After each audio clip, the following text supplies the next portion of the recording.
Vous êtes à l'onde de Van Mag. Dans ce podcast, découvrez le prolongement d'un article paru dans le magazine en vous plongeant dans une immersion sonore. Reportages, témoignages, visites en coulisses. Suivez le micro. Là, on est en train de faire un essai de tête. Ça, c'est un coussin qu'on a récupéré là du canapé. On voulait voir au niveau des proportions si cette proportion, elle est assez bonne pour faire une tête pour ce bonhomme-là. Noah, viens. Nous sommes à l'espace des Glaïeuls, dans le quartier de Ménimur, où le bonhomme du prochain carnaval prend doucement forme.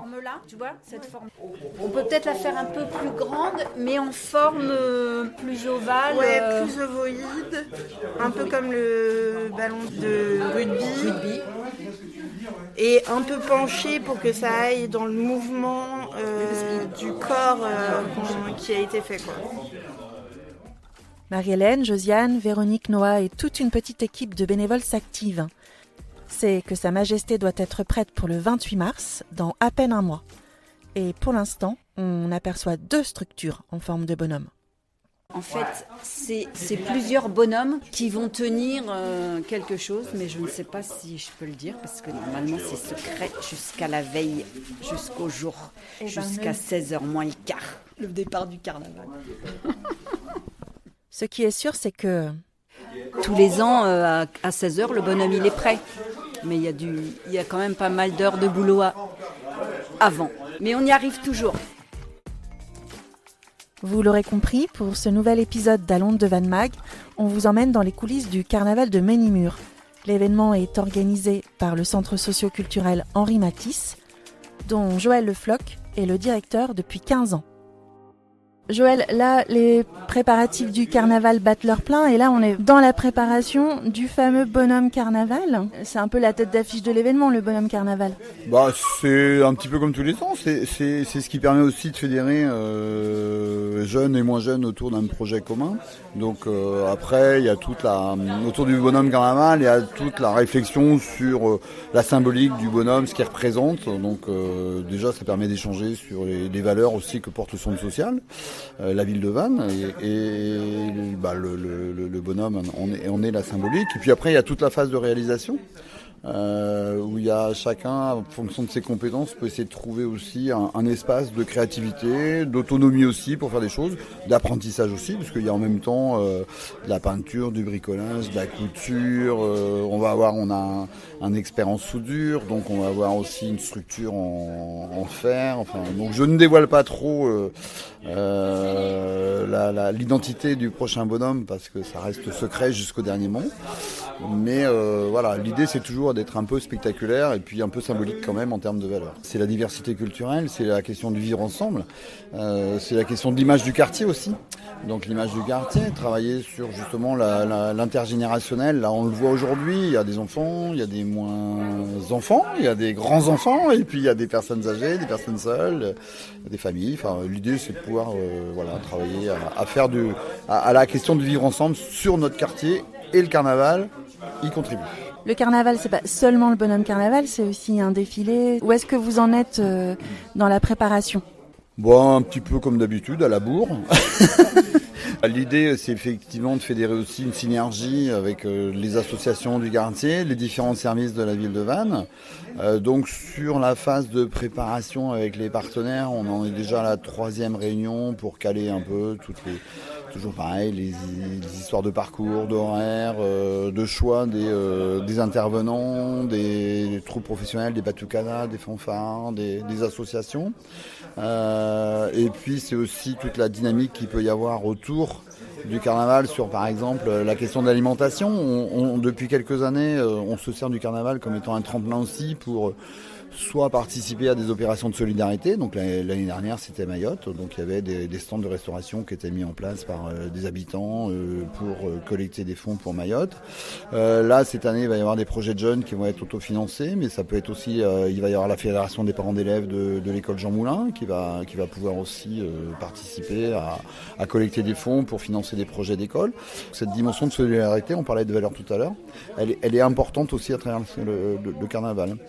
Et donc dans les phases de préparation, c'est toute cette coordination-là qu'il faut mettre en place. C'est toujours un joyeux bazar, quoi. Mais Et Là, vous avez constitué des groupes de travail. Combien de personnes, combien de bénévoles sont mobilisés ? Alors là, on a un groupe de travail sur la fabrication du bonhomme. On a un groupe de travail qui a participé à la sélection du défilé. On a un groupe de travail autour de la restauration, du maquillage. Donc on va mettre en place aussi une action de formation pour que, parce qu'on fait quand même quelques centaines de maquillages le jour J en moins de 2 heures. Donc ce qu'il faut, c'est pouvoir dépoter, mais dépoter de la qualité. Donc on a des maquilleuses professionnelles qui forment ou des bénévoles ou des animateurs du centre social à filer un coup de main le jour J, quoi, parce que là, faut envoyer, quoi. À travers les ateliers mis en place, donc c'est aussi des espaces de rencontre entre les habitants, puisque c'est eux qui sont quand même à la manœuvre de la réalisation du carnaval. Par exemple, j'ai en mémoire des actions qui sont plutôt chouettes. Quand on parlait d'intergénérationnel, c'est par exemple une association qui s'était mobilisée, qui se mobilise toujours d'ailleurs, pour aller chercher les résidents de l'EHPAD et les aider à se maquiller et pour qu'ils puissent participer au carnaval. C'est vraiment très chouette, quoi. C'était vraiment des demandes spontanées. Quand on a les ateliers cuisine, de préparation de cuisine, on fait à peu près 80 à 100 litres de crêpes, de pâte à crêpes. Donc c'est une vingtaine de bénévoles qui se croisent, dont certains ne savent pas faire des crêpes, les pâtes, les machins. Donc ça reste des échanges entre les personnes qui maîtrisent totalement la confection des crêpes, la couleur de la crêpe, la taille, le machin, l'épaisseur, avec des gens qui n'ont jamais fait de crêpes. Du coup, l'objectif, c'est effectivement de créer des échanges entre les gens, des fois de la confrontation, mais ça fait partie du jeu. Mais en même temps, il y a un objectif, c'est produire le carnaval. Et on le retrouve, cette dynamique d'échange, dans tous les ateliers en amont du carnaval. Mais au moment du rangement, pour les barrières, l'installation, enfin voilà, donc c'est notre rôle, le rôle du centre social, il est bien de faire croiser des trajectoires qui se rencontreraient jamais. Donc mais on le fait, alors pas qu'à travers le carnaval, on le fait aussi à travers l'accompagnement scolaire, on le fait dans les clubs, on le fait dans un certain nombre d'actions qu'on porte tout au long de l'année. Mais le carnaval, effectivement, il concentre un peu toutes nos missions en un événement, quoi. Donc c'est plutôt voilà. Donc on a un enjeu, une pression importante. C'est pour faire le coup, là, c'est ça ? Je pense, oui. Marie-Hélène, il paraît que vous êtes bénévole depuis 10 ans ? Depuis plus que 10 ans, depuis l'année 2012. Je suis venue avec mes enfants au tout début que j'habitais à Vannes et mes enfants se sont déguisés. Moi, je me suis déguisée avec eux, on a défilé, puis à un moment donné, mes enfants ont grandi, ils sont devenus adolescents, ils ne voulaient plus me suivre et donc moi, j'ai laissé tomber et puis à un moment donné, je sais plus, j'ai dû voir une demande de bénévoles pour faire de la couture et donc je suis venue et il y avait j'ai rencontré une dame qui était sympa comme tout. Je me suis investie à faire la couture de bonhomme carnaval. Entre janvier et mars, ça m'occupe une journée par semaine, une demi-journée à une journée par semaine. Donc là, on est en train d'essayer de modeler la tête. Donc là, on est en train de fermer le grillage d'une part pour pas trop s'abîmer les mains là, pour que ça soit. Donc là, on tâtonne là. Donc j'avoue que c'est pas ça que je préfère. Moi, là, ça va être la deuxième partie, c'est de mettre du tissu. Voilà, si par exemple s'ils veulent des cheveux, s'ils décident que ça soit des cheveux longs, des cheveux courts, où on va leur faire des vêtements, tout ce qui est accessoires en tissu, c'est mon plaisir à moi. Comme on peut l'entendre, l'ambiance est plutôt joyeuse dans cet espace des Glaïeuls, et les plus dissipés ne sont pas forcément les bénévoles. Joël, ce qui fait aussi partie des préparatifs, c'est un peu la promotion de l'événement dans la ville, parce que l'idée, c'est que ce ne soit pas que le carnaval de Ménimur. Tout à fait. C'est un choix qui a été fait depuis de nombreuses années maintenant, de dire effectivement, c'est le carnaval de Vannes à Ménimur. Et l'idée, c'est de pouvoir lui donner un impact sur le territoire vanntais plus large que le quartier de Ménimur. C'est pas l'idée de faire un carnaval entre soi, c'est bien de pouvoir provoquer des échanges, travailler, si on veut travailler aussi sur l'image du quartier et puis montrer le potentiel artistique, la dynamique du quartier, la question du vivre ensemble. C'est pas dans l'entre-soi qu'on le fait. On le fait bien évidemment avec les autres. Et cette dynamique d'ouverture aux autres quartiers, à la ville de Vannes et aux communes périphériques est important pour nous parce que c'est aussi des moments de rencontre, des moments de brassage et c'est tout l'intérêt de ce type d'événement. Après 15 ans à la tête du centre socio-culturel Henri Matisse, quel regard vous portez sur l'évolution du quartier ? C'est un quartier qui a évolué de manière très positive en 15 ans. Donc on a eu des phases structurantes, notamment avec le programme en rue. Et effectivement, ça a amélioré les espaces publics, la circulation, les conditions de vie. C'est indéniable. Les nouveaux services qui ont été proposés. Et puis, j'ai un peu la prétention d'avoir contribué à cette amélioration de l'image du quartier et aux conditions de vivre avec les actions qu'ont proposé le centre social. Je trouve qu'on a une belle dynamique partenariale, on a su fédérer un certain nombre d'acteurs autour des projets qu'on porte, qu'on anime. Les habitants sont présents aussi derrière nous, les taux de fréquentation, les degrés de satisfaction quand on fait des enquêtes auprès des habitants pour leur demander ce qu'ils amélioreraient dans leurs conditions de vie au quotidien. Ressortent souvent la question des crottes de chiens sur la pelouse et je trouve que symboliquement c'est quand même pas mal quand dans un quartier prioritaire on en est rendu là quoi. Que les problèmes soient les crottes de chiens, c'est quand même symboliquement c'est plutôt pas mal. Donc c'est un critère d'évaluation qui me va bien.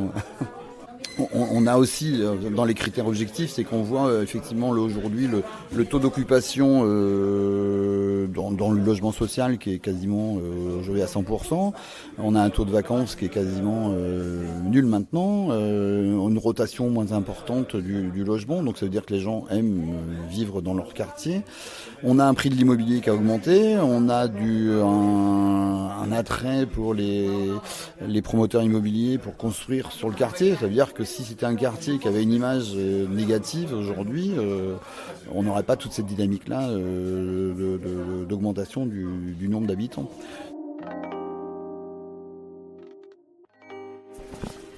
Mais là, ça a avancé d'un coup. Bah ouais. Ça y est, on a la structure que vous êtes en train de remplir de papier mâché. Oui, tout à fait. Et après, on va la remodeler. Donc c'est pas fini, mais quand ça sera bien rempli, on va pouvoir fermer le grillage et après bien modeler la forme qu'on veut à cette tête. Je me dis que les points, c'est de faire les oreilles. Oui, on verra vraiment à la fin. Là, vous allez le fermer. Là, on le ferme et je fais gaffe au cou, qu'on n'oublie pas le cou. C'est vraiment un travail de petites mains.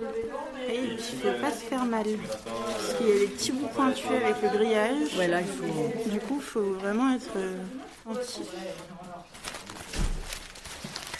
Alors, on va mettre du fil de fer là. Je te coupe un bout ? Oui, un bout pour serrer ça. Ouais. Oui. Et là, ça devrait... Alors, on l'a... Attention, on va... Quelques minutes, ça tient. Joël, ce carnaval sera aussi votre dernier en tant que directeur du centre socio-culturel Henri Matisse, puisque vous partez en retraite. Est-ce que vous reviendrez comme simple carnavalier l'an prochain ? Bah ouais, mais je vais essayer de me déguiser pour pas qu'on me reconnaisse. Me faire reconnaître le plus tard possible. Pour aller plus loin, l'article correspondant à ce que vous venez d'écouter est disponible dans le dernier numéro de Vannes Mag, en version papier et numérique, sur le site internet www.mairie-vannes.fr. Rendez-vous pour un nouvel épisode lors de la prochaine parution de votre bimestriel, à l'onde de Vannes Mag, le podcast qui suit le magazine comme son ombre.